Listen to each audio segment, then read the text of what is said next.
वाल्मिक कराड समर्थकांकडून आता परळी बंदची हाक देण्यात आलेली आहे। आतापर्यंत संतोष देशमुख हत्या प्रकरणामध्ये त्यांच्या कुटुंबियांनी आंदोलन केलेलं होतं, गावकऱ्यांनी आंदोलन केलं होतं, मात्र आता वाल्मिक कराड समर्थकांकडून देखील परळी बंदची हाक देण्यात आली आहे। कराडवर मकोका लागल्यानंतर आता समर्थक आक्रमक झालेत। काही समर्थक हे टॉवरवर चढले होते, काही कमानीवर चढले होते, तर वाल्मिक कराडची आई देखील पोलीस ठाण्यासमोर ठिय्या देऊन बसली आहे। कराडवर मकोका लागल्यानंतर आता समर्थक आक्रमक झालेत। वाल्मिक कराड समर्थकांकडून परळी बंदची हाक देण्यात आली आहे।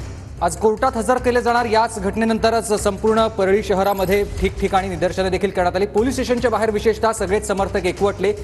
वाल्मिक कराडच्या आईने देखील आंदोलनाचा पवित्रा घेतला। आपण तोपर्यंत उपोषण सोडणार नाही जोपर्यंत वाल्मिकला सोडत नाही अशी भूमिका त्यांनी घेतलेली होती। मात्र ज्यानंतर वाल्मिक कराडवर मकोका लावण्यात आला त्यानंतर आता समर्थक आक्रमक झालेले आहेत। परळी बंदची हाक समर्थकांनी दिलेली आहे। हत्या प्रकरणामध्ये ताबा द्या असा सीआयडीने आता कोर्टाकडे अर्ज केलेला आहे। सीआयडीचे अधिकारी मकोका कोर्टामध्ये दाखल झालेत।